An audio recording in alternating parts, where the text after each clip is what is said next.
तो यह एपिसोड वहीं से शुरू होता है जहां पर कि लास्ट एपिसोड खत्म हुआ था। सारे ही पार्टिसिपेंट अपने सभी ट्रायलों को पूरा करके फाइनल ट्रायल में पहुंच चुके थे, जहां पर कि डिमोनिक सेक्ट के सारे ही किंग अपने अपने डिसेबल को चुनते। लेकिन जब ब्लेड किंग उन पार्टिसिपेंटों के बीच जोंग को देखता है तो वो हैरानी के साथ साथ खुश होते हुए सोचता है वाकई में वो अभी तक जिंदा है। इसी के साथ वो कल रात की बातों को याद करता है जब उसका डिसेबल जोंग के हाथों मार खाने के बाद उसके पास आया था। हम देखते हैं वो चिल्लाते हुए बोल रहा होता है, आखिर तुमने क्या कहा? सैम बताता है, मैं जीत जाता अगर मैंने अपने गार्ड को डाउन नहीं किया होता। तो ब्लेड किंग बोलता है, नहीं मुझे उसका नाम बताओ। तो सैम उसे बताता है उसका नाम जोंग है। जो सुन ब्लेड किंग जोंग को याद करते हुए अपने मन में कहता है, मुझे लगा था वो ब्लड वैली में एंटर करते ही मर गया होगा, लेकिन नहीं, वो अभी भी जिंदा है। क्या उसने चंद्रशिरा स्वॉर्ड टेक्निक को मास्टर कर लिया है? मुझे लगा था उसके मौत के साथ ही चंद्रशिरा स्वॉर्ड टेक्निक खत्म हो जाएगी, और किस्मत तो देखो। यही सारी बातों को सोचता हुआ वो अपने डिसेबल से पूछता है, तुम दोनों आखिर लड़े क्यों? सैम बताता है, मैं अनजाने में जब वो ट्रांस स्टेट में था तो उसके साथ छेड़छाड़ कर दी। ब्लेड किंग जो सुनते ही उसे एक जोरदार हिट को देता है। वही सैम वो बस चिल्लाता रह जाता है, मास्टर प्लीज दया करो। जिसके साथ ही सीन चेंज होता है और हम वापस आते हैं प्रेजेंट में। ब्लेड किंग कल रात की सारी बातों को याद करता हुआ अपने मन में सोच रहा होता है, वो न केवल जिंदा बच गया बल्कि वो फाइनल ट्रायल में भी पहुंचने में कामयाब रहा। उसके अंदर निश्चित ही कुछ तो अलग है। यदि उसका टैलेंट मेरी उम्मीद से अधिक निकलता है तो मुझे कोई फर्क नहीं पड़ता है कि दूसरे ऑफिशियल क्या कहते हैं। मैं उस ऑर्थोडॉक्स के लड़के को अपना डिसेबल बना लूंगा। इतने में ही उसका ध्यान बगल में खड़े हुए उन चियोन की तरफ जाता है जो कि अपने ही ख्यालों में डूबा हुआ था। वहीं ब्लेड किंग उसे देखता हुआ सोचता है, यह लड़का भी बच गया। मैं पहले से जानता था वो प्रोडिजी के टैलेंट के साथ पैदा हुआ है, इसीलिए मुझे पहले से ही उम्मीद था कि वो कुछ राउंड तक तो जिंदा बच ही जाएगा। लेकिन मैंने कभी नहीं सोचा था कि वो इतनी दूर तक आ जाएगा। जरूर उसे काफी कुछ सहना पड़ा है। उसकी ये आंखें सब कुछ बता रही है। मैं बहुत ही ज्यादा खुश हूँ जो इस बार मैं यहाँ पर आया। मैं अब इंतजार नहीं कर सकता यह देखने के लिए फाइनल ट्रायल का रिजल्ट क्या होगा। तभी वैली मास्टर सभी के बीच आते हुए बोलता है, फाइनल ट्रायल अब शुरू हो रहा है। उसकी बातों को सुनता हुआ ये लोग कुछ देख बेहद ही ज्यादा हैरान हुए थे। उनके सामने होता है फाइनल ट्रायल के ब्रैकेट जो कि सारे ही पार्टिसिपेंट के रैंक को तय करने वाली थी। वैली मास्टर आगे कहता है, मुझे आशा है तुम लोगों ने इसे देखकर अंदाजा लगा ही लिया होगा। फाइनल ट्रायल डुअल टूर्नामेंट होने वाला है। तुम लोगों ने अभी तक अलग अलग ट्रायलों के जरिए खुद को प्रूव किया है इस लेवल पर पहुंचने के लिए। तो अब तुम्हारा केवल एक ही उद्देश्य है, इस फाइनल ट्रायल में हमारे सम्मानीय दर्शकों को अपनी क्षमताओं को दिखाओ। और अगर तुम सबसे टॉप पर पहुंच जाते हो तो तुम्हें अधिकार मिलेगा एक एग्जीक्यूटिव बनने का। वैली मास्टर की ऐसी बातों को सुनता हुआ जनता आपस में बात करते हुए बोलते हैं, ऐसे केस में तो जीतने वाले 5 किंग या 3 ग्रैंड लॉर्डों में से किसी एक का डिसेबल बन सकता है। यह तो बेहद ही ज्यादा लाजवाब है। हम देखते हैं वैली हेड सारी जानकारी को देने के बाद सभी पार्टिसिपेंटों को कहता है, चलो खुशनसीबी तुम्हारे साथ रहे। यह मोटो इंसान जो कि सुन अपने मन में कहता है,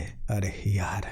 वही मुंह वो सोच रहा होता है, यह तो और भी ज्यादा इंटरेस्टिंग बनता जा रहा है। और हारियों वो भी थोड़ा नर्वस थे पर वो इस फाइनल ट्रायल के लिए पूरी तरह तैयार थे। लेकिन उनचियोन वो सोच रहा होता है, मुझे टॉप पर पहुंचने की कोई लालसा नहीं है, मुझे बस तुम्हें रोकना है। हालांकि जोंग उस पर हल्का सा भी ध्यान न देते हुए वेनम किंग को ढूंढते हुए सोच रहा होता है, वो यहाँ पर नहीं है। मुझे लगा था यहाँ पर मैं उसके बारे में कुछ सुन पाऊंगा, लेकिन अब ऐसा लगता है कि मुझे अपनी रणनीति बदलनी पड़ेगी। मैंने पहले सोचा था 3 फर्स्ट प्लेस के मेडलों को जीतने के बाद जो 2 किंग 8 स्टार से बिलोंग करते हैं उसका फायदा उठाऊंगा, और अब इसमें कोई मजा नहीं है। यही सब सोचता हुआ वो अपने सामने देख ही रहा था। तभी वैली किंग अपने साथ एक बक्से को लाते हुए उन्हें बताता है, मैं एक एक करके सभी के नाम पुकारने वाला हूँ, तो यहाँ आकर अपने नंबर निकालना। सबसे पहले उनचियोन और योन आगे आओ। जो सुनता हुआ उनचियोन जब उस बक्से में जाकर अपने नंबर को निकालता है तो उसे जो नंबर मिला था वो था 6, जो कि ऑटोमेटिक विक्ट्री थी। मतलब कि उसे इस राउंड में नहीं लड़ना पड़ेगा। आगे जब योन अपना नंबर निकालता है तो उसे 4 नंबर मिला होता है। वहीं मू को 2 नंबर मिला होता है, जबकि हारियोंग को 3 नंबर मिला था। लास्ट में जब जोंग को बुलाकर उसे भी एक नंबर निकालने के लिए बोला जाता है तो वो भी अपने नंबर को निकालता है, और उसे थोड़ी देर तक घूरने के बाद जब उन लोगों को दिखाता है तो उसे देख सारे ही लोग हैरान हो गए थे, क्योंकि उसका नंबर 1 होता है, यानी कि सबसे पहले। उसके बाद एक और बंदे को बुलाया जाता है जिसका कि नंबर 5 था, और वो ऑटोमेटिक पास होता है। मतलब कि वो भी अगले राउंड में ही लड़े पड़ेगा। इसी के साथ सभी के ओपोनेंट को सेट कर दिया जाता है, जिसमें कि सबसे पहले राउंड के प्रतिद्वंदी थे जोंग और मो, जिस वजह से वो उसे देखते हुए अपने मन में कहता है सारे ही लोगों में सबसे पहले राउंड में ही सबसे मुश्किल ओपोनेंट के साथ ही मेरी जोड़ी बननी थी। चलो छोड़ो, अब कोई फर्क नहीं पड़ता मैं किसके खिलाफ हूँ। वैसे भी मैं हारने वाला नहीं, क्योंकि अभी भी मेरे पास अपनी सीक्रेट टेक्निक बची हुई है। दूसरी तरफ हम देखते हैं जोंग वो काफी ज्यादा निराश था, तो उसे देखते हुए डेड बोलती है तुम काफी बोर लग रहे हो। जोंग बोलता है कोई भी मजाक नहीं, लेकिन तभी उसके पास मुंह आकर बोलता है ऐसा लग रहा है कि अंततः हम एक दूसरे के खिलाफ आ ही गए, तो चलो इस चीज की बिना परवाह किए कि कौन जीतता है हम अपना सबसे बेस्ट करेंगे। तो जोंग वो बोलता है मुझे नहीं लगता मैं ऐसा कर पाऊंगा, जिस पर मुंह हैरानी में जब कहता है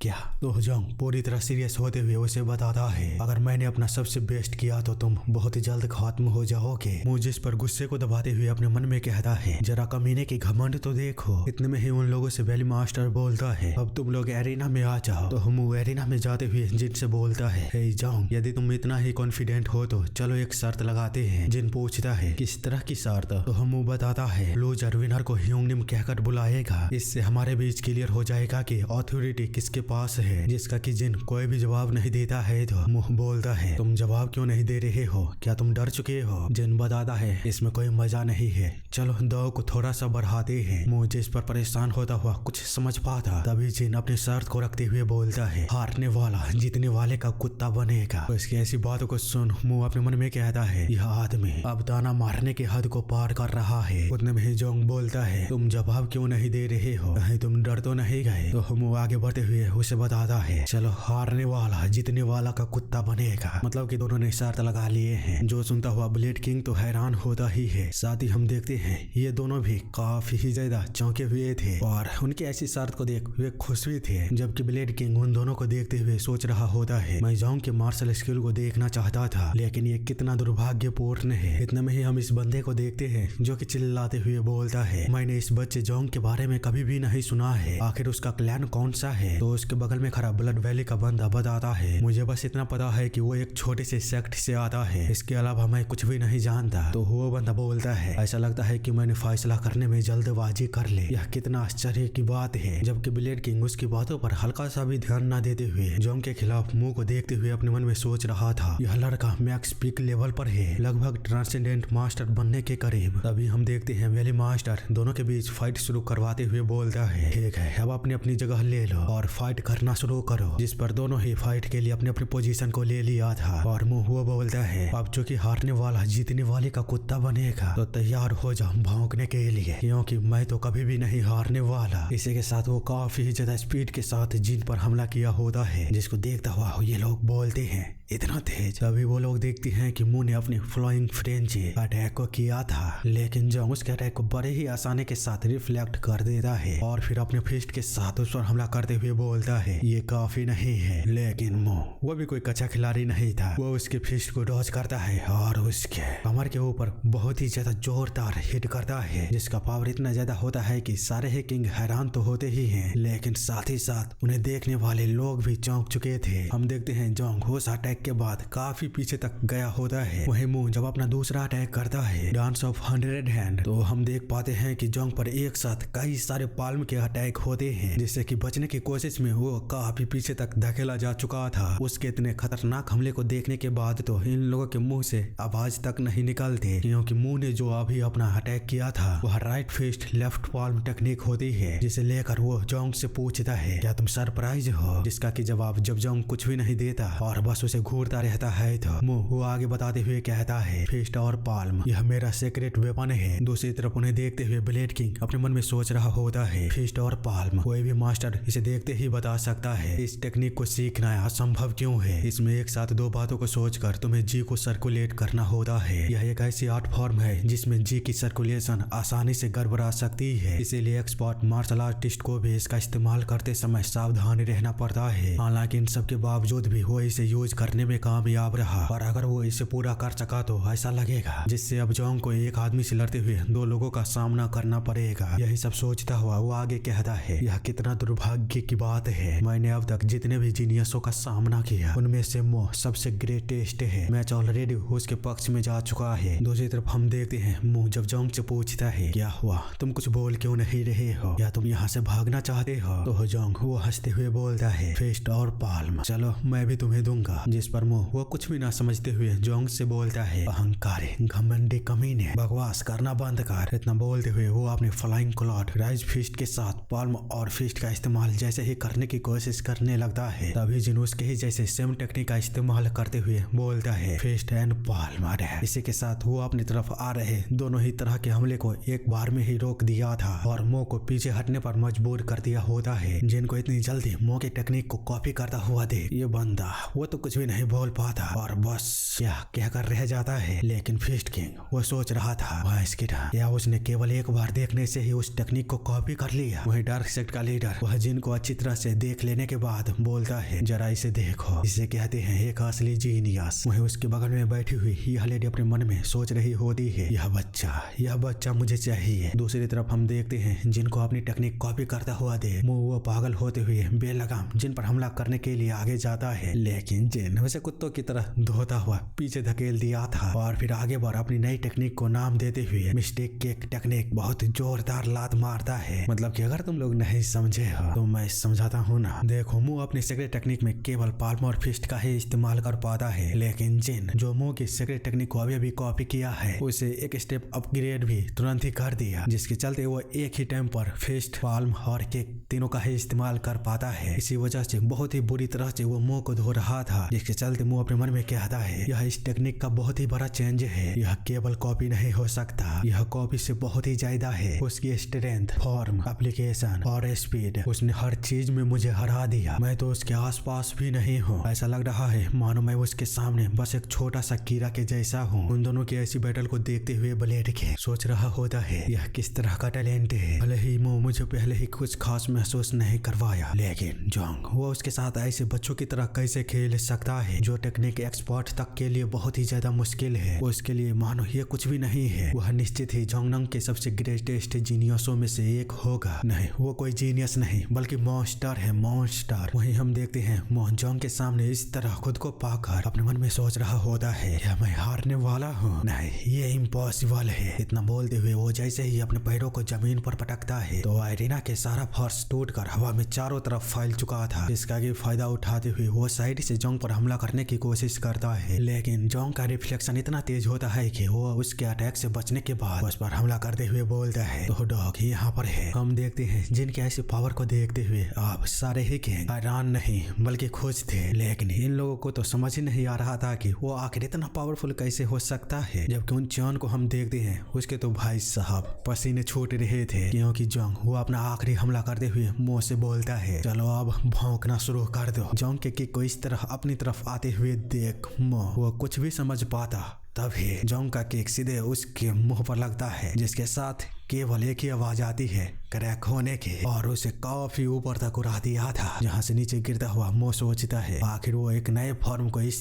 पोजीशन में कैसे इस्तेमाल कर सकता है। यही सब सोचता हुआ वो जैसे ही जमीन पर गिरता है वैसे ही वो बेहोश हो चुका था, जिसको कि कन्फर्म कर लेने के बाद वैली मास्टर अनाउंस करते हुए बोलता है मैच खत्म हुआ, विजेता है जोंग। इसी के साथ मो को मैच से बाहर किया जाता है। वहीं उन लोगों को देखते हुए फिस्ट किंग वो बोलता है किंग सन मुझे लगता है ये सबसे अच्छा होगा अगर मैं उस बच्चे को अपने अंदर ले लेता हूँ। जिस पर ब्लेड किंग वो भड़कते हुए बोलता है क्या कहा तुमने? क्या तुमने नहीं कहा था कि तुमने पहले ही अपने लिए बच्चे को चुन लिया है? तो वो बंदा बोलता है मैंने कहा था मैं इसके बारे में सोच रहा हूँ, लेकिन अब अगर मैंने इन दोनों बच्चों को छोड़ दिया तो मुझे लंबे समय तक पछतावा होगा। वैसे भी तुम्हारे पास तो कई सारे मार्वेलियस डिसेबल है, अब तुम्हें और लालची नहीं होना चाहिए। ब्लेड किंग जो कि सुन बेहद ही ज्यादा गुस्से में बोलता है लालची है, अगर तुमने मुझे फिर से लालची बोला तो। फिस्ट किंग जिस पर कहता है अगर ये लालच नहीं है तो और क्या है। इसी के साथ वे दोनों ही अपनी एनर्जी को खतरनाक तरीके से बाहर निकालने लगते हैं, तो उन्हें देखते हुए दर्शक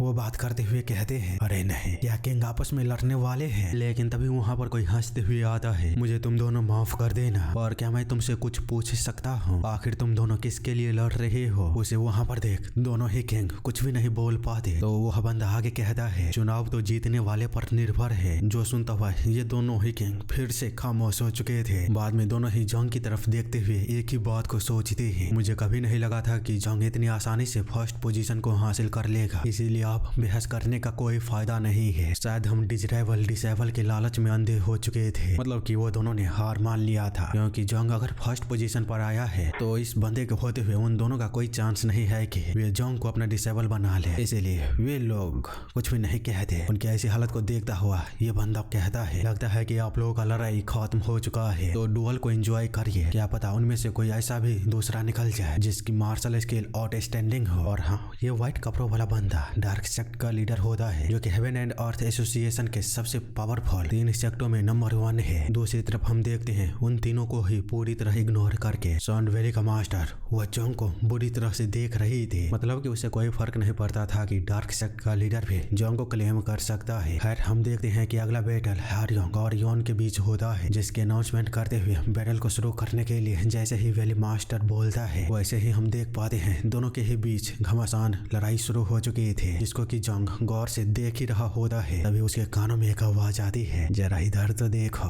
जो सुनता हुआ जंग उसे जब अपने आसपास खोजने लगता है तो वह आवाज फिर से कहती है, क्या तुम मुझे ढूंढ रहे हो? यह इतना आसान भी नहीं होगा। और उसकी बात खत्म हो पाती उससे पहले ही जंग उसे ढूंढ लेता है, जिसके चलते सॉन्ड वैली का मास्टर वह बेहद ही ज्यादा हैरान हुई थी। लेकिन साथ ही वो सोच रही होती है, उसने मुझे इतनी जल्दी ढूंढ लिया, अब तो उसे अपना बनाना ही होगा, तुम बस मेरे हो। इसी के साथ वो जंग से बोलती है, बहुत बढ़िया, तुमने मुझे तुरंत ही ढूंढ लिया। क्या तुम आश्चर्यचकित हो कि मैं बिना मुंह खोले तुमसे बात कैसे कर पा रही हूँ? तो जिन अपने सर को हिलाते हुए उसे हाँ में जवाब देता है। जो देख सॉन्ड वैली का मास्टर बोलती है, तुम कुछ ज्यादा ही ईमानदार हो, तो चलो ठीक है, मैं तुम्हारे इनाम के रूप में तुम्हें सिखाती हूँ कि ये कैसे करते हैं। तुम्हारे गले और जीभ के बीच जिस जगह पर लियान कुआन एक्यू पॉइंट है, उस जगह को इस तरह वाइब्रेट करो जैसे तुम रुई के साथ छेड़छाड़ कर रहे हो। मैं उम्मीद करती हूँ कि तुम इसे जल्दी सीख जाओगे। जो सुनता हुआ जा उसे जैसे ही जवाब देता है, क्या इस तरह? तो सॉन्ड वैली का मास्टर बोलती है,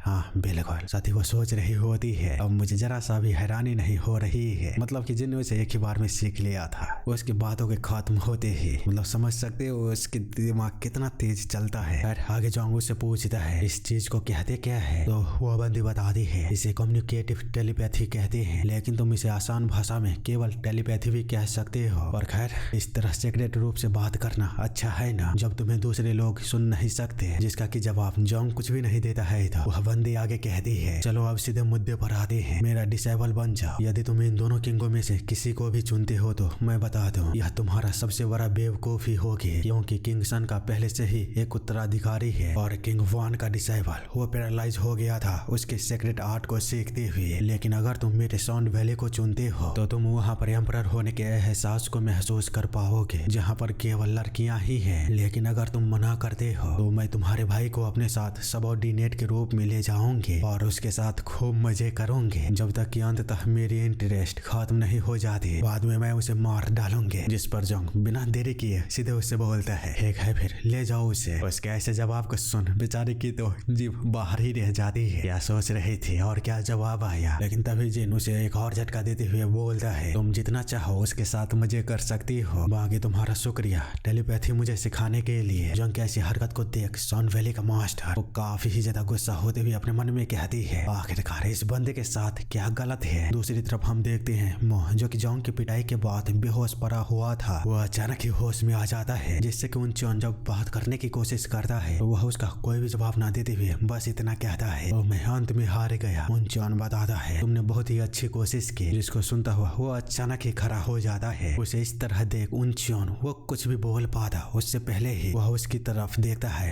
और एक स्माइल करता है, जिसके बाद वो सीधे जंग के पास जाता है। जंग उसे वहां पर देख कुछ भी बोल पाता उससे पहले ही वो उसके सामने अपने घुटनों पर आते हुए बोलता है, मेरी हार हुई, आज से मैं आपका कुत्ता और आप मेरे मास्टर। उसकी ऐसी हालत को देखता हुआ उनचन पहले तो हैरान होता है, बाद में चिल्लाते हुए कहता है, मास्टर व्हाट द हेल। जबकि सेम टाइम पर हम देखते हैं कि हार्योंग वो अपने मैच को जीत चुकी थी और अब बारी थी उनचन और रकलो का। और हम देखते हैं कि उनचन वो बहुत ही ही ज्यादा परेशान होता है क्योंकि जोंग के खिलाफ जितने भी पावरफुल लोग थे वे सबके सब खत्म हो चुके थे या फिर उसी के साइड जा चुके थे। इसलिए हार्योंग जब उसके पास आती है तो वह उससे कहता है, मुझे नहीं पता तुमने उस आदमी के साथ क्यों हाथ मिलाया है, लेकिन सावधान रहना, वो अपने आसपास के सारे ही लोगों को अपना सेवक बना रहा है। तो हार्योंग उसे इग्नोर कर आगे जाते हुए कहती है, अब बहुत देर हो चुकी है। जो सुनता हुआ उनच्योन वो हल्का सा भी कुछ समझ पाता, तभी वो देखता है कि हार्योंग सीधे जोंग के पास जाती है और अपने सर को उसके सामने झुकाकर ग्रिट करते हुए बोलती है, मैं वापस आ गए। उन लोगों की ऐसी नतमस्तक को देख उनच्योन तुरंत ही भागकर जोंग के पास जाता है और उससे चिल्लाते हुए पूछता है, तुमने इनके साथ क्या किया है? मासूम बनने के नाटक करना बंद करो और मुझे बताओ आखिर ये लोग ऐसा क्यों कर रहे हैं। नहीं तो इससे आगे वो कुछ बोल पाता, तभी उसके पीछे से वैली मास्टर बोलता है, उनच्योन एरिना के अंदर आओ, क्योंकि फाइट करने की बारी अब टकलो और इसके बीच ही थी। वैली मास्टर की आवाज को सुन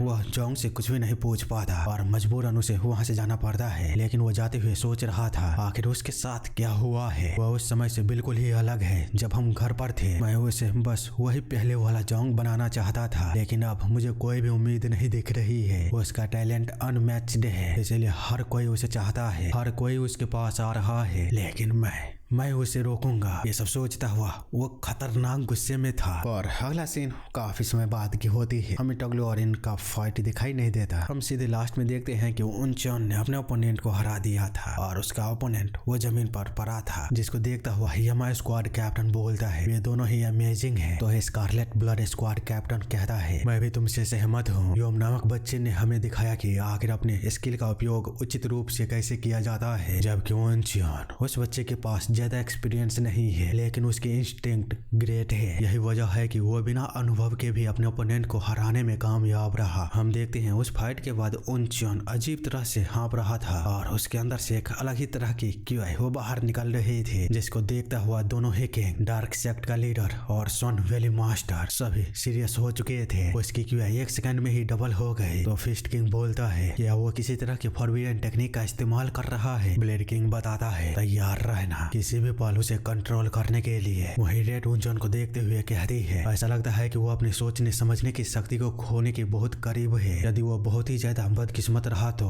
उसके सारे ही नस फट जाएंगे और वो मर जाएगा। लेकिन जोंग उसकी बातों पर ध्यान न देते हुए नीचे पड़ा योम की तरफ देखते हुए कहता है, वह मर चुका है। रेड जिस पर पूछती है, क्या वो वहाँ पर नहीं है? जोंग बताता है, नहीं। हम देखते हैं योम के अंदर जो गोश्त था वो जिन के बगल में आकर खड़ा हो चुका था, मतलब कि वाकई में योम अब पूरी तरह से खत्म हो चुका है, जिसे लेकर रेड बहुत ही ज्यादा बेचैन थे। तभी हम देखते हैं कि वैली मास्टर का आवाज आता है, योम मर चुका है। मतलब कि पहले जोंग ने इसे महसूस किया कि योम मर चुका है और अब वैली मास्टर ने भी पूरी तरह से कंफर्म कर दिया कि योम मर चुका है। साथ ही पूरे एरिना में खड़े लोगों को भी बता दिया था, जिसे लेकर सारे ही लोगों को बड़ा शौक लगा था। लेकिन जिन वो सीरियस था, पता नहीं क्यों। वही हम उनच्योन को देखते हैं, वो वैली मास्टर की बातों को सुनता हुआ अपने मन में कहता है या वो वाकई में मर चुका है। आगे जब वैली हेड योम को उल्टा कर देखता है तो उसकी हालत को देख वो चौंक चुका था। वह केवल मरा नहीं है, जहाँ पर उसे मारा गया है वहाँ की नसें अजीब तरह से फट चुकी है। दूसरी तरफ रेड उनच्योन को देखते हुए बोल रही होती है, तुम्हारे द्वारा दी गई फेक कल्टीवेशन टेक्निक के जरिए वो खुद ब खुद फंस चुका है। जिस पर जोंग बड़े ही खामोशी में उनच्योन को देखते हुए कुछ भी नहीं कहता, जबकि उनच्योन योम को इस तरह मरा हुआ देख बेहद ही ज्यादा अपने सदमे में जाते हुए सोच रहा होता है, वह मर गया मेरे कारण, धत्तेरे के। इसी के साथ वो भयंकर तरीके से चीख को लगाता है, यानी कि वो अपने पावर से कंट्रोल को खो रहा था, जिसको देखता हुआ वैली मास्टर वो कुछ भी समझ पाता। तब तक हालत बहुत ही ज्यादा खराब हो चुके थे। उनच्योन के दिमाग में केवल एक ही चीज चल रहा था, मारो मारो, जिसको वो किसी तरह अपने कंट्रोल में करते हुए सोच रहा होता है। यह उस टेक्निक का साइड इफेक्ट है। जब मैंने उस कल्टीवेशन टेक्निक को पहली बार इस्तेमाल किया तो ऐसा लगा कि जैसे मेरे अंदर से सारी भावनाएं खत्म हो चुकी है, जो कि मुझे उस समय बेहद ही ज्यादा खुशी को दिया था। लेकिन अब मुझे पता चल रहा है कि ये खुशी मारने की इच्छा है। यही सब सोचता हुआ वो पागलों की तरह एरिना में जोरों जोरों से हंसना शुरू कर देता है, जिसको देखता हुआ ब्लेड किंग अपने मन में कहता है वो किसी भी पल अपने कंट्रोल को खो सकता है। इसी के साथ वो वैली मास्टर से कहता है, वैली हेड उसे संभालो। हम देखते हैं उनच्योन अपनी खुशी में पागल हो ही रहा था, तभी उसके पास से वही टोकन बाहर निकल कर गिर जाता है, जिसको कि उसे बहुत ही समय पहले ऑर्थोडॉक्स के एक बंदे ने दिया था। अगर आप लोग लोगों को याद नहीं तो शायद इस पिक्चर को देखकर आपको याद आ जाएगा। उनचॉन अपने पास से गिरे हुए टोकन को देखते हुए उस बंदे की बातों को याद करते हुए जब खुद को किसी तरह कंट्रोल करने की कोशिश करने लगता है तो उसे ऐसा करता हुआ देख तो ये लोग भी चौंक चुके थे, क्योंकि इन्हें नहीं लग रहा था कि अब उनचॉन खुद को कंट्रोल भी कर सकता है। लेकिन अब वे लोग देख रहे हैं कि बहुत ही मुश्किल से ही सही, लेकिन उनचॉन वो खुद को कंट्रोल कर रहा था, जिसको देखता हुआ ब्लेड किंग अपने मन में कहता है तो अभी भी उसके पास खुद को रोकने का एक रीजन है। हम देखते हैं उनचॉन के दिमाग में एक साथ मारो मारो, नहीं रुक जाओ रुक जाओ, दोनों ही आवाजें चल रही होती है। जिसके बीच में फंसा हुआ वो उसी समय को याद कर रहा था जब जॉन्ग उसे यही नकली टेक्निक को देने आया था और उससे कहा था मैं तुम्हें ये टेक्निक इसीलिए दे रहा हूँ क्योंकि तुम सबसे बेस्ट हो। इन्हीं सारी बातों को याद करता हुआ वो फाइनली अंत में खुद को कंट्रोल करने में कामयाब होते हुए अपने मन में कहता है मुझे उसे वापस लाना ही होगा। मतलब कि उसे अभी भी जॉन्ग से लगाव था, जिसके चलते वो अभी भी चाहता है कि जॉन्ग पहले के जैसा हो जाए। खैर हम देखते हैं कि उसे कंट्रोल में देख फिस्ट किंग बोलता है उसने खुद को संभाल लिया, इम्प्रेसिव। ज्यादातर लोग इसके शिकार हो जाते हैं। सेम टाइम पर हम जॉन्ग को देखते हैं, वह उनचॉन को ठीक ठाक देख बहुत ही ज्यादा सीरियस था तो रेड उससे कहती है ऐसा लगता है मॉडल अंत में तुम्हें उसी के साथ लड़ना पड़ेगा, जिसका कि जवाब जॉन्ग कुछ भी ना देते हुए अपने अगले बैटल के लिए जाने लगता है। तो हम हुआ हाउस की वो लड़की जॉन्ग के साथ अपने बैटल को देख तुरंत ही हार मान लेती है। मतलब कि फिलहाल के लिए अभी जॉन्ग और उसकी लड़ाई होने वाली थी। वेली मास्टर उसकी बातों को सुन काफी हैरान हुआ था और बाद में वो कहता है ठीक है जैसा तुम चाहो। वहीं हम देखते हैं महुआ हाउस की लड़की को इस तरह हार मानते हुए देख ब्लेड के अपने मन में कहता है मैंने इसकी उम्मीद कभी भी नहीं की थी। एसोसिएशन लीडर तो बस कुछ मनोरंजन चाहता था, लेकिन अब देखो ये मुरीम के दो ऑर्थोडॉक्स सेक्ट के भाइयों के बीच लड़ाई बन चुकी है जो कि हेवन एंड अर्थ एसोसिएशन के ब्लड वैली में होने जा रही है। इसी के साथ हम देखते हैं ब्लड वैली मास्टर आखिरी बैटल को अनाउंस करते हुए बोलता है लास्ट डुअल उनचॉन और जॉन्ग के बीच होने वाली है तो दोनों ही तैयार हो जाओ। जिसको सुनता हुआ जब दोनों ही भाई आमने सामने आते हैं तो वो थोड़ी देर एक दूसरे को घूरते हैं। बाद में उनचॉन जॉन्ग से कहता है तुमने मुरीम ऑर्थोडॉक्स के मेंबर के रूप में एक ऐसी लाइन को पार कर दिया है जिसे तुमको कभी भी पार नहीं करना चाहिए था, इसीलिए अब मैं तुम्हें रोकने जा रहा हूँ। हालांकि मैं तुम्हें हरा पाऊँ इतना स्किल मेरे पास नहीं है, लेकिन would heart sword transformation technique जो तुमने मुझे सिखाई थी पता नहीं क्यों लेकिन उसके साइड इफेक्ट है केवल मेरे लिए ही नहीं मेरे दुश्मनों के लिए भी। हो सकता है मैं तुम्हें मार दूं तो प्लीज जॉन्ग अभी भी समय है रुक जाओ। जो सुनता हुआ जॉन्ग पहले तो थोड़ी देर के लिए खामोश रहता है, बाद में कहता है ट्रांसफॉर्मेशन टेक्निक। इसी के साथ वो अपने डिमोनिक आई को खोलते हुए मन में कहता है मैंने डिमोनिक आई को खोलना 7 न्यू मून से मिलने के बाद सीखा। यह मुझे वो देखने देता है जो नंगी आंखों से कभी भी नहीं देखा जा सकता, साथ ही मैं इससे क्यूआई फ्लो को भी देख सकता हूँ। कुछ कितना बोलते ही हम कुछ समय पहले का सीन देखते हैं जब उनचॉन ने योम को मार दिया था और सभी को लग रहा था कि योम बस बेहोश है, जब तक कि वेली मास्टर ने खुद कंफर्म करके सभी को यकीन नहीं दिलाया। हालांकि जंग सभी के पता चलने से पहले ही जान चुका था कि योम मर चुका है और ऐसा उसने अपने डिमोनिक आई के जरिए किया था, जिसके चलते उसे पहले ही पता चल चुका था कि जंग ने जो कुछ शब्द बदल कर उनचॉन को टेक्निक दी थी उसके चलते बहुत ही तेजी से उनचॉन की एनर्जी दोगुनी रफ्तार से बढ़ती हुई जा रही है। साथ ही वो ये भी जान चुका था कि उसके हमले के बाद योम का हर एक नस फट चुका है, जिसे लेकर वो बेहद ही ज्यादा हैरान था और सोच रहा होता है केवल कुछ शब्द बदलने से इतने ज्यादा साइड इफेक्ट, यह तो बहुत ही ज्यादा इंटरेस्टिंग है साथ ही बहुत ही अजीब भी। मतलब कि जॉन्ग को अब उस टेक्निक में रुचि आने लगी थी। इसी के साथ वापस आते हैं प्रेजेंट में, जहाँ पर कि जॉन्ग उसी टेक्निक के बारे में सोचते हुए अपने मन में कहता है हालांकि वो मुझे मारने की कोशिश नहीं कर रहा है तो क्या मुझे थोड़ा सा उसे और भड़काना चाहिए। यही सब सोचता हुआ वह उनचॉन से कहता है सही कहा, तुम्हारी टेक्निक बहुत ही ज्यादा दिलचस्प है, मुझे कभी भी उम्मीद नहीं थी कि ऐसा कुछ भी होगा और मैं सरप्राइज नहीं हूँ इसके साइड इफेक्ट को लेकर। जो सुनता हुआ उनचॉन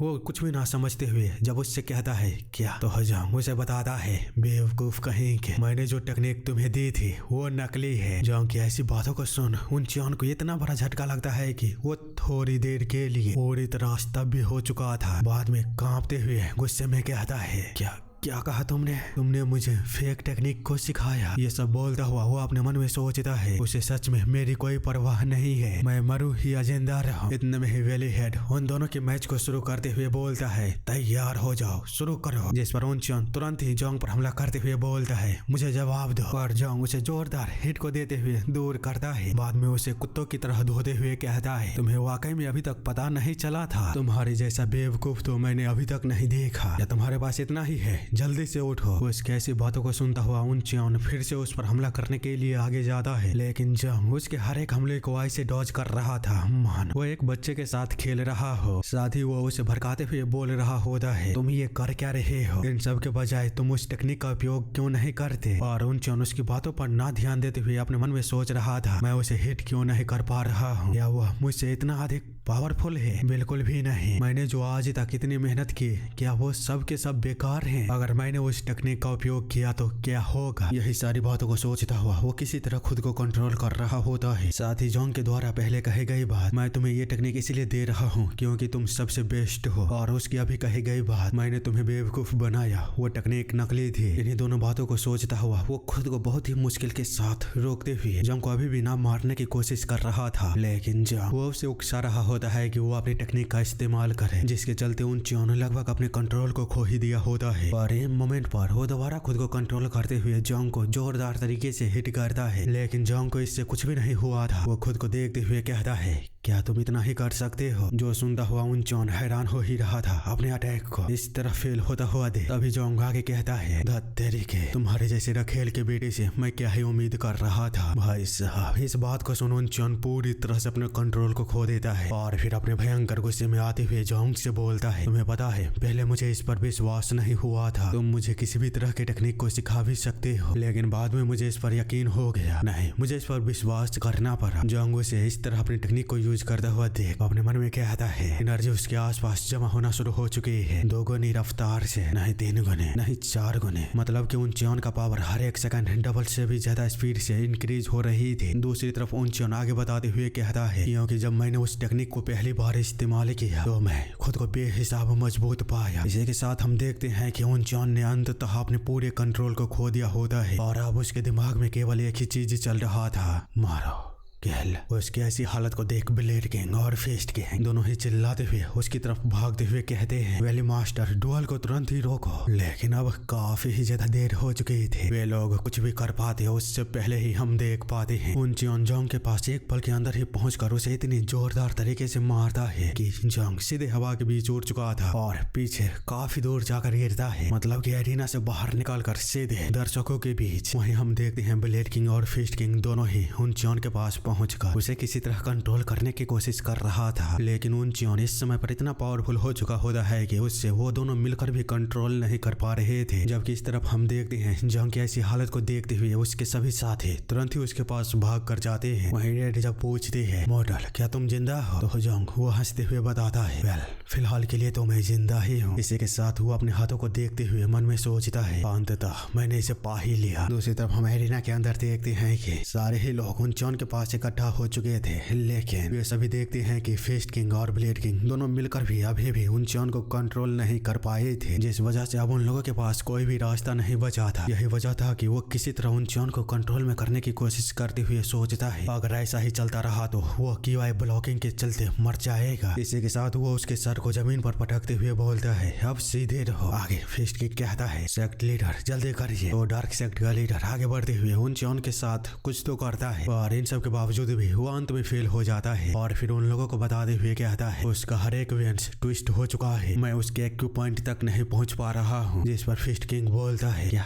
इस तरह तो यह मर जाएगा? जो सुनता हुआ साउंड वैली मास्टर वो आगे आते हुए बोलती है, चलो मुझे इसे करने दो। उसे इस तरह आगे आते हुए देख ये दोनों कुछ भी समझ पाते, तभी साउंड वैली मास्टर उनचन के कानों के साथ जैसे ही कुछ करती है वैसे ही उनचन एक जोरदार चीख को मारता है और तुरंत ही जमीन पर गिर चुका था। मतलब कि उसकी सिचुएशन को कंट्रोल कर लिया गया था। उसे इतनी आसानी से ये करता हुआ देख फेस्ट किंग बोलता है, आखिर अभी अभी आपने किया क्या? तो साउंड वैली मास्टर बताती है, मैंने बस उसके सर को बजाया है। वहीं दूसरी तरफ ब्लेड किंग उनचन को देखते हुए अपने मन में सोच रहा होता है, वो अभी के लिए तो स्टेबल है, लेकिन उसकी नसें आपस में उलझ चुकी है और कुछ तो फट भी गई है, यहाँ तक कि उसका डेंटियान भी अस्थिर है। उसे थोड़े समय तक खुद को ठीक करने पर ध्यान देना होगा। लेकिन रुको, आखिर दूसरे बच्चे का क्या हुआ? मतलब कि अचानक ही उसे जंग का याद आया होता है, पर जब वो देखता है है कि जोंग सही सलामत साइड में खड़ा था तो वो चैन की सांस लेते हुए अपने मन में कहता है शुक्र है कि वो जिंदा है। हालांकि हम देखते हैं कि जोंग भले ही सही सलामत था लेकिन उन चोन का पंच उसे बहुत जोर से लगा होता है, जिस वजह से वेली हेड उससे कहता है मेरे किंग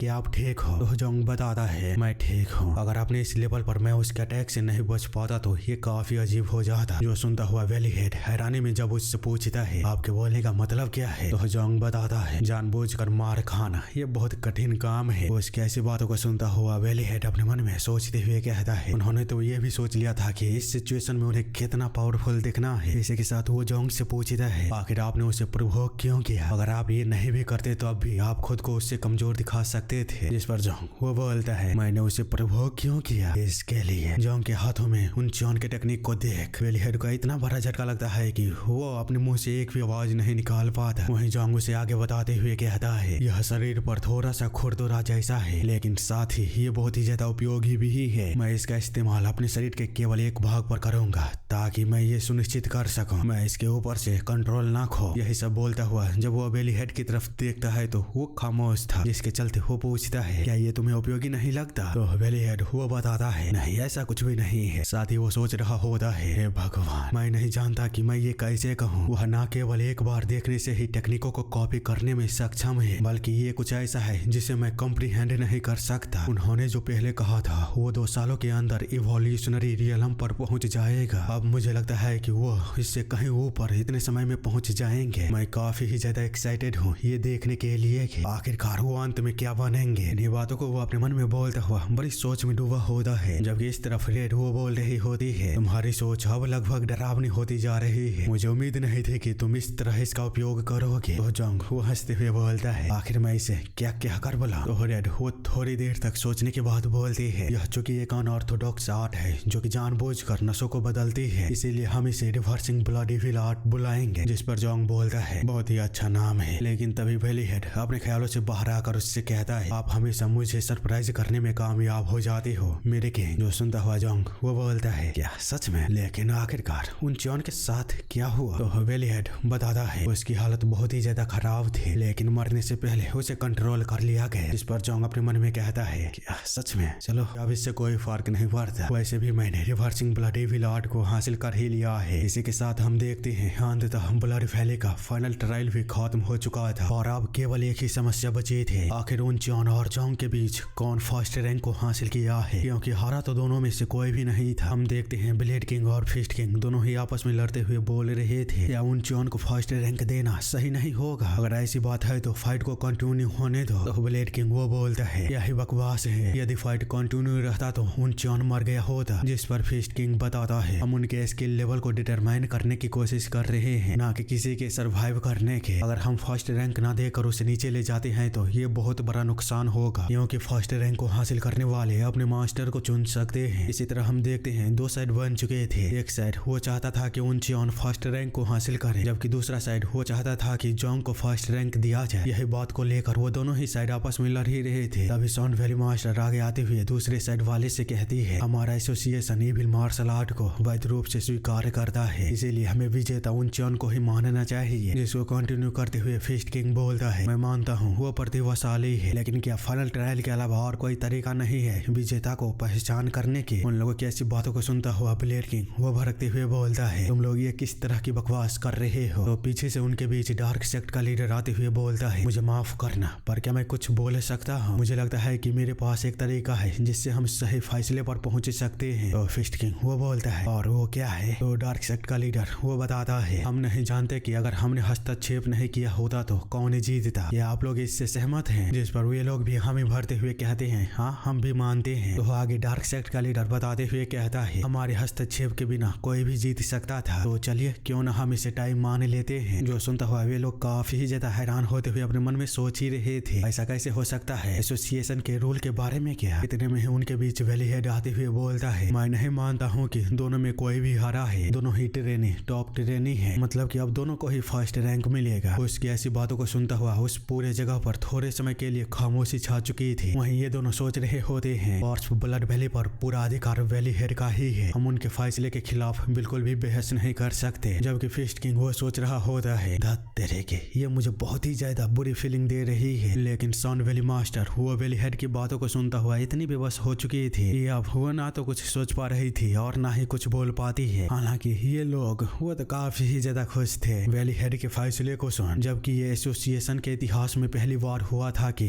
2 ट्रेन ने एक साथ फर्स्ट रैंक को हासिल किया हो। हम देखते हैं उनचोन अब चूंकि बेहोश होता है तो वो सीधे जोंग को बुलाता है, जिसको देखता हुआ फीस्ट किंग अपने मन में सोच रहा होता है अंततः उसे ही चुनने का मौका मिला। अब आखिरकार वो किसे चुनेगा, यही सब सोचता हुआ सारे ही लोग जोंग के कुछ बोलने का इंतजार कर ही रहे होते हैं। तभी जोंग उन लोगों को ग्रेट करते हुए बोलता है, मुझे माफ कर दीजिएगा, यहाँ पर आए हुए आप सभी में से हर कोई ग्रेट हो। मैं फैसला नहीं कर पा रहा हूँ कि आप में से मुझे किसे चुनना चाहिए, इसीलिए चलिए मैं सीधे मुद्दे पर आता हूँ। मैं चाहता हूँ कि आप में से हर आदमी मुझे बताए अगर मैं आपको चुनता हूँ तो आप मुझे क्या दे सकते हो। उसकी ऐसी बातों को सुन पहले तो पूरे एरिना में थोड़ी देर के लिए शांति रहती है। बाद में ब्लेड किंग वो जोरों जोरों से हंसना शुरू कर दिया था। वहीं फिस्ट किंग वो सोच रहा होता है, अमीना कहेगा जरा हिम्मत तो इसकी देखो, वो हेवन एंड अर्थ एसोसिएशन के हायर अप्स के साथ नेगोशिएशन करने की कोशिश कर रहा है और विडम्बना तो देखो हमारे पास इसके अलावा और कोई ऑप्शन भी नहीं है। इतने में ही हम देखते हैं यमा स्क्वाड का लीडर वो बोली लगाते हुए बोलता है, अगर तुम मेरे साथ आती हो तो मैं तुम्हें यमा स्क्वाड के वॉइस लीडर बना दूंगा। जिसको देखता हुआ स्कारलेट ब्लड स्क्वाड का लीडर वो अपनी बोली लगाते हुए कहता है, अगर तुम मेरे साथ आते हो तो मैं तुम्हें स्कारलेट ब्लड स्क्वाड के वॉइस लीडर के पोजीशन के साथ साथ अपनी सीक्रेट मार्शल टेक्निक भी तुम्हें दे दूंगा। उन लोगों की ऐसी बोली को लगाते हुए देख सॉन्ड वैली मास्टर वो बोलती है, मैंने देखा है तुम्हें स्वॉर्ड चलाना पसंद है तो चलो मेरे साथ आ जाओ। मैं एकमात्र ऐसी पर्सन हूँ जो तुम्हें स्वॉर्डमैनशिप सिखा सकती हूँ। बेशक मैंने सॉन्ड आर्ट को सीखा है लेकिन मेरी स्वॉर्डमैनशिप भी कोई कम नहीं है। मैं फिस्ट किंग वो सोच रहा होता है, काफी दिलचस्प है, इस बच्चे के द्वारा सभी हायर अप्स को धोखा दिया जा रहा है। यह साबित करता है कि वो कितना प्रभावशाली है। हालांकि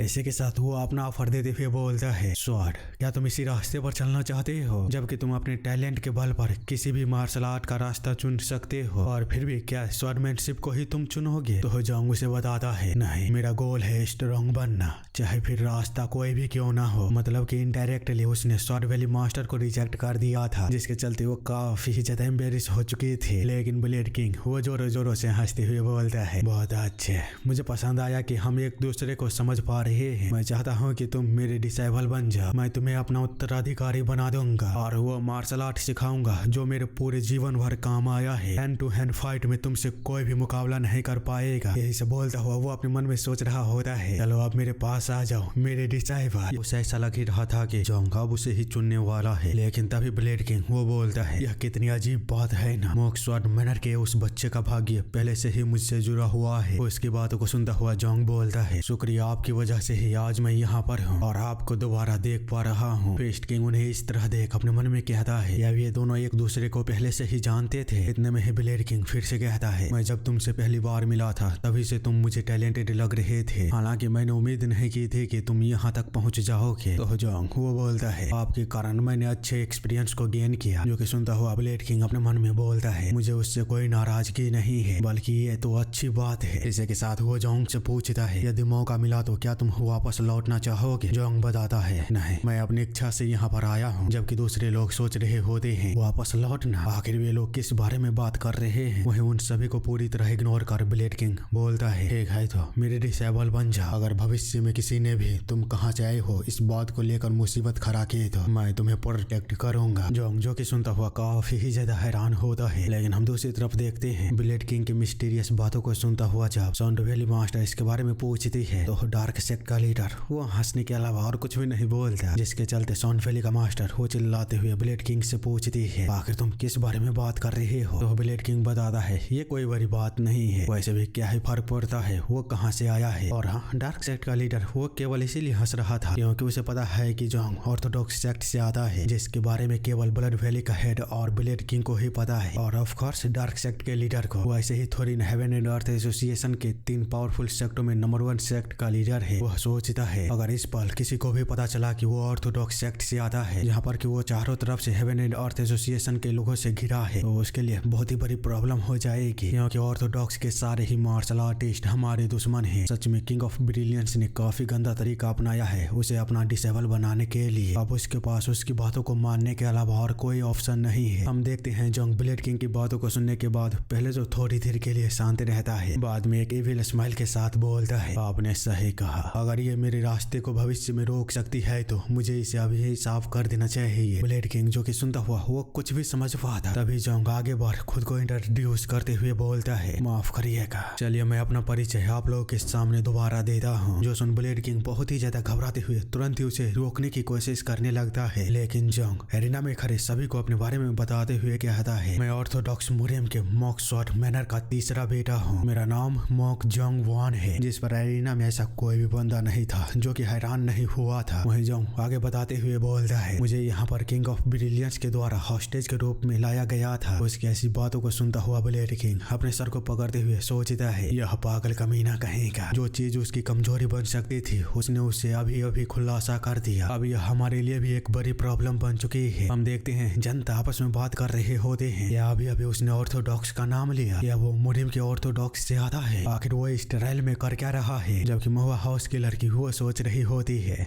तेरे के क्या मैंने एक ऑर्थोडॉक्स मार्शल आर्टिस्ट के प्रति वफादारी का कसम खा लिया है। वही मुँह बेचारा वो तो कुछ बोल ही नहीं पाता है, क्योंकि उसने तो कुत्ता तक बनने का फैसला कर लिया था। हम देखते हैं सभी को इस तरह हरकंप में देख डार्क सेक्ट का लीडर और भी ज्यादा इविल स्माइल को देते हुए बोलता है, कितना हरामी बच्चा है। साथ ही वो सोच रहा था, ऑर्थोडॉक्स मुरियम हमारा दुश्मन है, लेकिन ऑर्थोडॉक्स मुरियम के एक बच्चे ने ट्रायल में फर्स्ट रैंक को हासिल किया है। निश्चित ही यहाँ पर बड़ा संघर्ष होने वाला है। यही सारी बातों को वो सोच ही रहा था, तभी उसकी सोच को सच्चाई में बदलते हुए दोनों ही स्क्वाड के लीडर आगे बढ़ते हुए कहते हैं, तुम ऑर्थोडॉक्स से आते हो और ऑर्थोडॉक्स ने हमारे पिता को हमसे छीना था। यदि तुम मरना नहीं चाहते हो तो जल्दी से अपने घुटनों को टेक दो। ये सब बोलता हुआ वे लोग जैसे ही जोंग पर हमला करने वाले थे, जहाँ पर हो वहीं पर रुक जाओ, यह एक ऑर्डर है। ब्लेड किंग की ऐसी बातों को सुनता हुआ वे लोग कुछ भी समझ पाते। उसी समय सॉन वैली का मास्टर वो आगे बढ़ते हुए कहती है, मेरे लिए यह मानना बहुत ही ज्यादा मुश्किल है। मैं मानती हूँ यह एक ऑर्डर है, पर फिर भी यह हम एक ऑर्थोडॉक्स बच्चे को अपना डिसाइपल बना सकते हैं। तो उसकी बातों को कंटिन्यू करता हुआ फिस्ट किंग बोलता है, तुमने सही कहा, यहाँ तक कि तुमने तो अपनी बहन को भी ऑर्थोडॉक्स मार्शल आर्टिस्ट के हाथों खोया था। तुम्हें इसके बारे में हमें पहले बताना चाहिए था। जिस पर सॉन वैली का मास्टर वो बताती है, शायद उसके इसके बारे में हमें ना बताने के कारण को मैं समझ चुकी हूँ। आपने उसे मरने के लिए पहले ब्लड वैली में भेजा, लेकिन जब वो आपकी उम्मीदों से कहीं बेहतर प्रदर्शन किया, आगे वो कुछ बोल पाती उससे पहले ही ब्लेड किंग उसे रोकते हुए बोलता है, तुम अपनी सीमा को पार कर रही हो। जिस पर सॉन वैली की मास्टर वो अपनी कुर्सी को दूसरी तरफ करते हुए बोलती है, हाँ जो भी हो, हालांकि मैं कभी भी एक ऑर्थोडॉक्स मार्शल आर्टिस्ट को अपने डिसेबल के रूप में नहीं चाहूंगी। उसकी बातों को सुनता हुआ फिस्ट किंग भी अपनी कुर्सी को दूसरी तरफ करते हुए बोलता है, मैं भी तुमसे सहमत हूँ। मतलब कि केवल डार्क सेक्ट के लीडर और ब्लेड किंग को छोड़कर अर्थ एंड हेवन एसोसिएशन के अंदर कोई भी ऐसा नहीं था जो कि जोंग और उनचोन के पक्ष में हो। वे सभी उन दोनों के खिलाफ थे, लेकिन ब्लेड किंग और डार्क सेक्ट के लीडर के चलते वे लोग कुछ भी नहीं बोलते, इसीलिए वे अपना मुंह मोड़ लेते हैं। उन लोगों को इस तरह देखता हुआ उनचोन अपने मन में सोच रहा होता है, ये लोग भी एक ही जैसे हैं, इसीलिए हम एक दूसरे से नफरत करते हैं। लेकिन फिर भी जोंग तुमने ये सभी के सामने प्रकट कर दिया, हमारी जड़ें ऑर्थोडॉक्स से जुड़ी हुई है। तुमने एक ऑर्थोडॉक्स मार्शल आर्टिस्ट के रूप में अपनी पहचान अभी भी नहीं त्यागी है, तो अब मैं अपनी जान को जोखिम में डालकर भी तुम्हें प्रोटेक्ट करूंगा। लेकिन तभी जोंग उसके उम्मीदों पर पानी फेरते हुए बोलता है, भले ही मेरा जन्म एक ऑर्थोडॉक्स मुरियम में हुआ है, लेकिन मुझे हमेशा से नफरत थी ऑर्थोडॉक्स मुरियम के ब्लैक और व्हाइट लॉजिक को लेकर। जो सुनता हुआ उनचोन अपने सदमे से बाहर निकल पाता उससे पहले ही जोंग उसे एक और सदमा देते हुए बोलता है, मैंने अपनी पहचान इसीलिए उजागर की क्योंकि मैं अपने ऑर्थोडॉक्स से जड़े को काटना चाहता हूँ। मैं आज से अपने परिवार से सारे संबंध तोड़कर डिसगस्टिंग ऑर्थोडॉक्स मुरियम से लड़ने के लिए हेवन एंड अर्थ एसोसिएशन का मेंबर बनने की शपथ लेता हूँ। जो सुनता हुआ ब्लेड किंग तो काफी ही ज्यादा खुश हुआ होता है, लेकिन बाकी के लोग वो बेहद ही ज्यादा हैरान थे। वहीं उनचोन अपने दुख में डूबा हुआ सारी उम्मीदों को खोकर सोच रहा होता है, मैं जानता था। दूसरी तरफ हम देखते हैं ब्लेड किंग अपनी खुशी को रोकने में असफल। आगे कहता है, तुम अपनी जड़ों को काट रहे हो, मुझे नहीं लगा था तुम इस मुद्दे को इस तरह सुलझाओगे। साथ ही वो सोच रहा होता है, यह बच्चा बहुत ही ज्यादा अनप्रिडिक्टेबल है। वहीं जोंग आगे कहता है, अब मुझे लगता है कि कोई प्रॉब्लम नहीं होगी। इसी के साथ सीन चेंज होता है और हम पास्ट की एक स्टोरी को देखते हैं, जहाँ पर कि कोई बोल रहा होता है, एक आदमी ने हजारों लोगों का सर काट दिया और सभी सिरों को मिलाकर एक बड़े से टावर को बनाया। मैंने सुना है कल तुम्हें फांसी दी जाने वाली है और तुम तो अपने जीवन के आखिरी दिन भी किसी को मार ही रहे हो, आखिर तुम ये सब कर क्यों रहे हो? तो वो बंदा बोलता है, तुमसे मेटल और जली हुई चीजों का गंध आ रहा है, क्या तुम ब्लैक स्मिथ हो? तुम यहाँ पर क्यों आए हो? जिस पर उसके सामने खड़ा पर्सन बोलता है, मेरे अंदर से आ रहे गंध से ही मेरे बारे में पता लगा लिया। यह बात है, लेकिन पहले मेरे सवाल का जवाब दो, बाद में मैं तुम्हारा उत्तर दूंगा। वो बंदा जवाब देता है, मेरे अंदर कोई भी इमोशन नहीं है। जब से मैं छोटा था तभी से मुझे पता नहीं है आनंद कैसा लगता है, इसीलिए मैं हमेशा इसका पीछा करता रहा हूँ। यहाँ तक कि मैंने हत्याएं तक की, क्योंकि मरते हुए लोग एक्सट्रीम इमोशन को एक्सप्रेस करते हैं। यह सब बोलता हुआ वो अपने मन में सोचता है, पर तब भी मुझे कुछ भी फील नहीं हुआ, या मैं मरते समय भी कुछ भी महसूस नहीं कर पाऊंगा। आखिर मैं इस दुनिया में पैदा ही क्यों हुआ हूँ। उसकी खामोशी को देख उसके सामने खड़ा ब्लैक स्मिथ बोलता है, मैं तुम्हें समझ नहीं सकता, लेकिन तुम्हारी विकृत इच्छाएं और विचार तुम्हें योग्य बनाती है। जिस पर वो बंदा हैरानी में जब उससे पूछता है, योग्य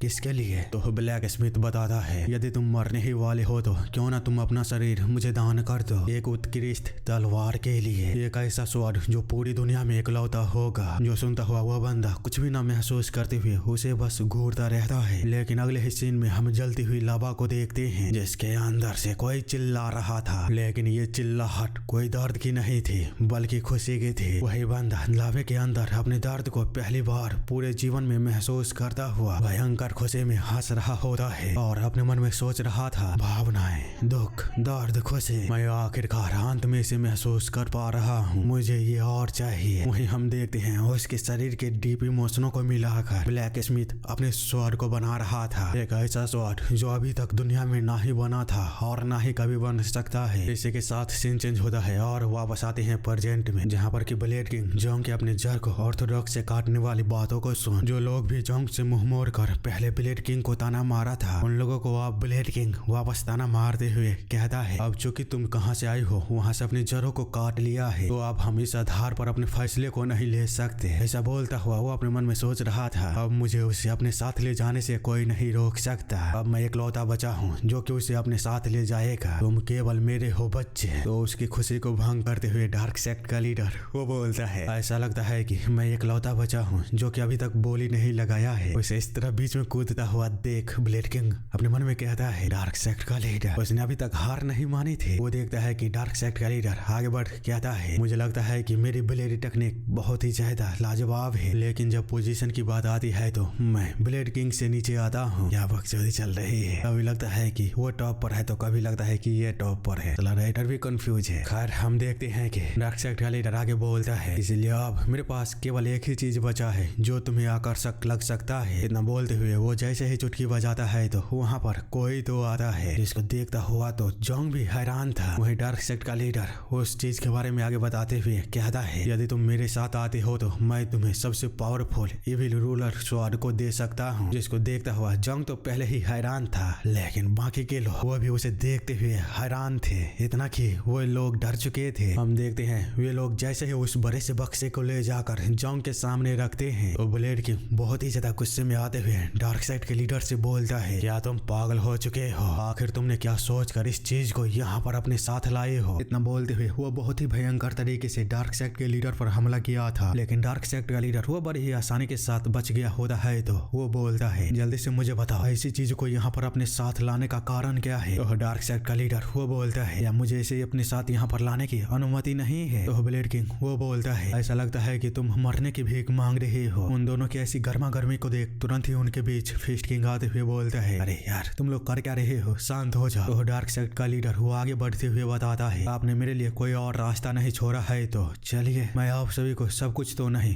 पर कुछ चीजें बता सकता हूँ। यह इविल रूल स्वॉर्ड के पास एबिलिटी है छुपी हुई इच्छाओं को सामने लाने की। जिस पर जब ब्लेड किंग बोलता है, आगे तुम क्या बोल रहे हो, तो डार्क सेक्ट का लीडर बताता है, वही जो आपने सुना, जब कोई भी इविल रूल स्वॉर्ड को उठाता है तो वो अपनी लालचों से पागल हो जाता है और अपनी सभी छिपी हुई इच्छाओं को बाहर निकाल देता है। क्या आप इसके बारे में क्यूरियस नहीं है। जब वह बच्चा सचमुच में अपनी जड़ें काटने की बात कर रहा है तो उसकी ऐसी बातों को सुनता हुआ ब्लेड किंग जोंग को देखते हुए जब कुछ भी नहीं बोलता, तो डार्क सेक्ट का लीडर आगे बढ़ जोंग से बोलता है, ऐसा कहा जाता है इस स्वॉर्ड को मास्टर आर्टिशियन गो याजा ने बनाया था, जो कि 3 उनके डिमोनिक स्वॉर्डों में से एक है। इसे तबाह हो चुके टॉम के अंदर खोजा गया था और बाहर निकलते ही इस स्वॉर्ड ने पूरे मुरीम में रक्तपात मचा दी, क्योंकि इस स्वॉर्ड में शक्ति है आपके सबसे बुरे लालच को बाहर निकालने संभालने के। साथ ही इसकी एक और दिलचस्प बात यह है कि इस स्वॉर्ड को बनाते हुए मास्टर आर्टिशियन गोयाजा ने एक जिंदा इंसान को पिघलाकर उसका इस्तेमाल किया था, जिसके फलस्वरूप यह स्वॉर्ड बना। दूसरी तरफ हम देखते हैं ब्लेड किंग उस स्वॉर्ड की तरफ आकर्षित होते हुए खुद को किसी तरह कंट्रोल करते हुए सोच रहा था, बक्से में बंद मुझसे इतना दूर होने के बावजूद भी वो मेरी उसे पाने की इच्छा को बढ़ा रही है। मैं उम्मीद करता हूँ कि डार्क सेक्ट का लीडर इसे संभाल लेगा। मतलब कि अगर ब्लेड किंग ने अपने कंट्रोल को खोकर उस स्वॉर्ड को उठा लिया तो रक्तपात निश्चित हो जाएगी और उसे रोकने वाला इस जगह पर शायद ही कोई होगा। खैर हम देखते हैं जंग डार्क सेक्ट के सारी बातों को सुन लेने के बाद थोड़ी देर तक उस इविल रूल स्वॉर्ड को घूरता है और फिर उसके पास बैठकर जब उसे अच्छी तरह से देखना शुरू कर देता है तो उसे ऊपर से देख रहा डार्क सेक्ट का लीडर अपने मन में सोचता है, चलो अब अपनी सच्चाई को दिखाओ। यदि तुमने ऑर्थोडॉक्स मुरिम की इच्छा को व्यक्त किया तो सारी चीजें साफ हो जाएगी और सभी को पता चल जाएगा कि तुम झूठ बोल रहे थे, तो जल्दी से अपने ट्रुथ को बाहर निकालो। हम देखते हैं अभी भी जंग जब उस स्वॉर्ड को बहुत ही ज्यादा गौर से घूर रहा होता है तो रेड वो बाहर निकलते हुए कहती है, यह तो जंग बताता है, हाँ बिल्कुल यह डिमोनिक क्यूआई है और यह आर्टिफिशियल जैसा लग रहा है, जैसे कि मानो यह मुझे बाहर निकालने के लिए बोल रहा हो। तो रेड वो बोलती है, खैर जो भी हो, तुम केवल एक स्वॉर्ड की वजह से तो डार्क सेक्ट के लीडर को चुनने नहीं जा रहे हो ना। तो जोंग बताता है, शायद यह संयोग ही है। डार्क सेक्ट लगता है कि खुफिया जानकारियों से संबंधित है। मैं वहाँ पर उस आदमी के बारे में भी जान सकता हूँ जिसने कि मेरे दादाजी को मारा। साथ ही यदि यह डिमोनिक क्यूआई है तो मैं रिचुअल ऑफ अटैचमेंट को आसानी से यूज कर सकता हूँ एनर्जी को एब्जॉर्ब करने के लिए। यही सब बोलता हुआ वो जैसे ही उस इविल स्वॉर्ड के साथ कुछ करता है तो हम देख पाते हैं एक बड़े से बूम के साथ पूरे ही एरिना में डिमोनिक क्यूआई चारों ही तरफ फैल चुका था, जिसे देखता हुआ हर कोई परेशान हो चुका था। वहीं ब्लेड किंग वो अपने मन में सोच रहा होता है, तो ये है इविल रूल स्वॉर्ड। आगे जब जंग उस स्वॉर्ड के अंदर से डिमोनिक क्यूआई को एब्जॉर्ब करने की कोशिश करने लगता है, वैसे ही उसे एक बड़ा शौक लगता है और वो अपनी जगह पर पूरी तरह शांत हो चुका था, मतलब कि फ्रीज हो गया होता है। वहीं वो इविल रूल स्वॉर्ड उसे देखते हुए अपने मन में सोच रहा था, तुम बहुत ही ज्यादा दिलचस्प हो, चलो अब आपने मुझे अपनी छिपी हुई इच्छाओं को दिखा। इसी के साथ वो जैसे ही उसके अंदर झांकता है तो उसे वही जगह दिखती है जहाँ पर कि जंग का घर वो जल रहा था और उसके दादाजी की लाश आधा कटा हुआ उसके सामने पड़ा था, जिसको देखता हुआ वह स्वॉर्ड बोलता है, तो ये तुम्हारी छिपी हुई इच्छा है। तुम अपने दादाजी के हत्यारे के प्रति ब्लड लस्ट और फ्यूरी को अपने अंदर छुपाए हुए हो। तुम खून के बदले खून चाहते हो। हालांकि वो उसके बगल में बड़ी सी दीवार को देखते हुए कहता है, यह दीवार किस तरह की है? या यह तुम्हारे दुख और विलाप से बनी दीवारें हैं जो तुम्हारे दिल के अंदर अपने बदले को लेने के लिए प्रेरित कर रहा है? बदला से जन्मी हत्या करने का विचार निश्चित ही तुम्हारी ईमानदार भावनाएं हैं, लेकिन यह तुम्हारी सच्ची इच्छाएं नहीं है। यही सब बोलता हुआ वह जंग के चारों तरफ बड़े बड़े दीवारों से बाहर निकलकर आसपास कुछ ढूंढते हुए सोच रहा होता है, आखिर वो कौन सा बिंग हो सकता है जो इन दीवारों को खड़ा किया? आखिर इसके बाहर क्या है? यही सब सोचता हुआ वो जैसे ही बाहर निकलकर अपने सामने देखता है तो उससे अपने सामने वही गेट दिखती है जो कि हमेशा से जंग के अंदर था। उस गेट को देखता हुआ पहले तो वो इविल स्वॉर्ड हैरान था, बाद में जोरों जोरों से हंसते हुए बोलता है, बहुत ही दिलचस्प, मैं इसे महसूस कर सकता हूँ। तुम्हारी छिपी हुई इच्छाएं इस गेट के उस पार है। मैं अब इसे खोलने जा रहा हूँ, तो चलो अपनी सच्ची इच्छाओं को मेरे सामने प्रकट करो। इसी के साथ वो जैसे ही उस गेट के सील को तोड़कर उसे खोलने वाला था, तभी उसके हाथों को पकड़ कोई उसे रोक देता है। हम देखते हैं यह कोई और नहीं जंग था। उसे इस तरह अचानक अपने सामने देख वह स्वॉर्ड तुरंत ही उसे दूर हटते हुए अपने मन में कहता है, या वो होश में आ गया? नहीं, ऐसा नहीं हो सकता, वह निश्चित रूप से मेरे पीछे था। यही सब सोचता हुआ वो जैसे ही उस दीवार के अंदर देखता है तो भाई साहब जंग वो अंदर ही खड़ा था। तो फिर यहाँ पर उसके साथ कौन है? हम देखते हैं वह इविल स्वॉर्ड बेहद ही ज्यादा घबरा चुका होता है और उसके सामने खड़े जंग को देखते हुए अपने मन में सोच रहा था, तेरे के आखिरकार मैंने किस चीज में खुद को शामिल कर दिया है। वहीं सेम टाइम पर बाहर हम देखते हैं जंग के अंदर से अचानक इतनी भयंकर तरीके से डिमोनिक क्यूआई को बाहर निकलते हुए देख ब्लेड किंग वो घबराते हुए डार्क सेक्ट के लीडर से पूछता है, क्या यह नॉर्मल है? तो डार्क सेक्ट का लीडर बताता है, नहीं, यहाँ तक कि ऐसा कुछ पहले मैंने भी नहीं देखा। वे लोग देखते हैं कि जंग के आसपास की डिमोनिक एनर्जी लगातार बढ़ती जा रही थी। साथ ही वे लोग देखते हैं कि जंग की आंखें भी अब पूरी तरह से ब्लैक हो चुकी थी, जिसे लेकर ब्लेड किंग वो सोच ही रहा था कि आखिरकार दुनिया में ये सब हो क्या रहा है। तभी वो देखता है कि पूरी जगह बदलना शुरू हो चुका था और ब्लड पानी की तरह बहना शुरू हो गई थी। वह देखता है फिस्ट किंग, डार्क सेक्ट का लीडर, सन वैली मास्टर, बाकी के दोनों कैप्टन और पूरी ही जनता मारी गई थी। कोई भी जिंदा नहीं था, केवल उनकी हड्डियां ही बची थी। ऐसी सिचुएशन को देखता हुआ ब्लेड किंग अपने मन में और भी ज्यादा घबराते हुए कहता है, यह भ्रम है या फिर हकीकत, यहाँ पर हो क्या रहा है, आखिरकार ये सब है क्या। आगे वो देखता है उसके सामने जो जोंग खड़ा था वो अपने स्वॉर्ड को लेकर अब उसी की तरफ आ रहा था, लेकिन उसकी आंखें जो पहले पूरी तरह ब्लैक थी अब आग में जल रही होती है। जिसे देखता हुआ वो बोलता है ये बुरा है, बहुत ही ज्यादा बुरा है। उसकी ये काली आग को देखते हुए मुझे बहुत ही भारी अपशगुन महसूस हो रहा है। ऐसा लग रहा है मुझे जिसे कभी मौत का डर नहीं हुआ उसे अब डर लग रहा है, यहाँ तक कि मैं अपनी बॉडी तक को हिला नहीं पा रहा हूँ, और अगर मैं यहाँ से नहीं हिला तो इससे आगे वो नहीं बोल पाता, क्योंकि जोंग ने उसे एक ही पल के अंदर पूरी तरह जलाकर राख बना दिया होता है। जिसके साथ ही ब्लेड किंग जैसे ही रियलिटी में आता है तो वह पसीने से भीगा हुआ डर में कांप रहा था। बाद में जब वह अपने बगल में देखता है तो बाकी के लोगों का हाल भी सेम ही था। क्या उन्होंने भी अभी अभी वही एक्सपीरियंस किया? आखिर वो था क्या जो हमने देखा? जिस पल में उस बच्चे की आंखों में देखा उसी पल में एक अजीब भ्रम में जा चुका था। ऐसा कहा जाता है इविल रूल स्वॉर्ड व्यक्ति की सच्ची इच्छाओं को बाहर निकालता है। या हमने अभी जो भ्रम में देखा वो इस बच्चे की असली इच्छा थी? नहीं, ये कुछ और था। ऐसा लगता है जैसे कुछ बाहर नहीं आना चाहिए था वो बाहर आ चुका है। तभी उसे अचानक ही एक आवाज सुनाई देता है, जिसके चलते वह उस स्वॉर्ड की तरफ देखते हुए अपने मन में कहता है क्या यह उस स्वॉर्ड की आवाज थे? हम देखते हैं जोंग के मन के अंदर वह स्वॉर्ड भागते हुए सोच रहा होता है मुझसे बहुत ही बड़ी गलती हो गई है, एक ऐसी गलती जिसे मुझे कभी नहीं करना चाहिए था। मैंने गलत चीज को उकसा दिया। आखिर ऐसी बीइंग एक इंसान के अंदर क्या कर रही है? इस वक्त मैं सभी भावनाओं से अनजान पागल कर देने वाले डर को महसूस कर रहा हूँ। ऐसा लग रहा है वो बीइंग कि उसका खुद मैनिफेस्टेशन है। यही सब सोचता हुआ वो भागते हुए अचानक ही जमीन पर गिर पड़ा था और अपने पीछे आ रहे उस बीइंग को देखते हुए अपने मन में कहता है अरे नहीं, वो निश्चित ही मुझे खा जाएगा। मैं डिवॉर नहीं होना चाहता, लेकिन वो बीइंग उसे कुछ भी नहीं करता और सीधे जोंग की तरफ जाता है। जिसे देख तो वो भी हैरान था, लेकिन उसी समय वो बीइंग अचानक ही उसकी तरफ मुड़ता है और फिर जैसे ही अपनी उंगली को फ्लिप करता है तो हम देख पाते हैं उसकी उंगली में ही इतनी पावर थी कि वो स्वॉर्ड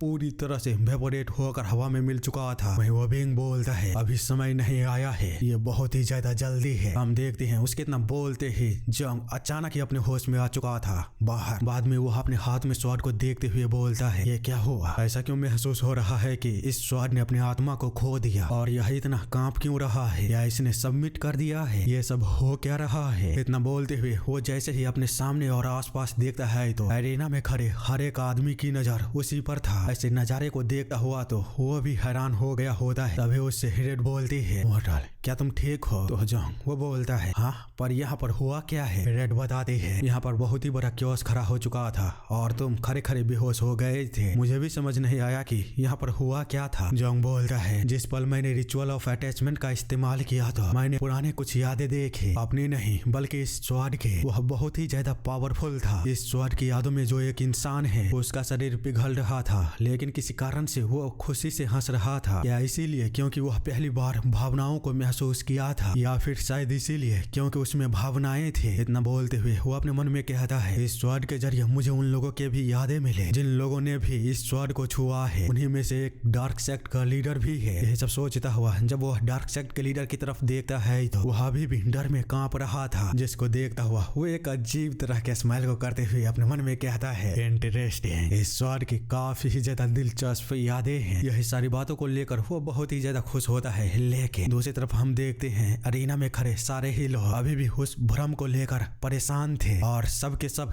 केवल एक ही बात सोच रहे होते हैं हमने जो देखा वो था क्या? मुझे लगता है कि अन्य लोगों ने भी ऐसा ही महसूस किया होगा। इविल रूल स्वॉर्ड हमेशा से इतने पावरफुल थे? नहीं, ये अलग है। इविल रूल स्वॉर्ड केवल तलवार को पकड़ने वाले आदमी को ही प्रभावित करता है। फिर वो था क्या? यही सब सोचता हुआ वे सब के सब जोंग को घूर कर देख ही रहे थे। तभी जोंग जब अपने स्वॉर्ड को घुमाते हुए बोलता है ये इतना बुरा भी नहीं है। तो ब्लेड किंग उससे पूछता है क्या तुम ठीक हो? जोंग बताता है हाँ बिल्कुल। जिस पर ब्लेड किंग उससे पूछता है तो फिर अभी अभी हुआ क्या था? क्या तुम मुझे उस स्वॉर्ड को दिखा सकते हो? जो सुनता हुआ बाकी के लोग भी हैरान थे। वहीं जोंग अपने मन में कहता है पहले मुझे शांत रहना होगा। इसी के साथ वो बोलता है हाँ क्यों नहीं। जो सुनता हुआ ब्लेड किंग जैसे ही जोंग की तरफ जाने लगता है तो पीछे से आवाज आती है किंग ऑफ ब्रिलियंस, मतलब कि शायद डार्क साइड का लीडर उसे रोकने की कोशिश कर रहा था। लेकिन ब्लेड किंग उसे इग्नोर करके कहता है मैं बस कुछ जांच करना चाहता हूँ। जो सुनता हुआ डार्क साइड का लीडर अपने मन में बोलता है ये खतरनाक है। जब मैंने उस स्वॉर्ड को पकड़ी तो मैं लगभग अपने कंट्रोल को खो ही दिया था और एक्सीडेंटली एक आदमी को मार दिया। मैं अभी भी उसके मरते हुए चेहरे को नहीं भूल सका। भले ही king of brilliance ultimate supreme peak पर है, लेकिन वो उस स्वॉर्ड को नहीं संभाल सकता, लेकिन वो देखता है कि ब्लेड किंग ने बड़ी ही आसानी के साथ उस स्वॉर्ड को अपने हाथ में ले लिया होता है, जिसके चलते वो अपने मन में कहता है क्या वो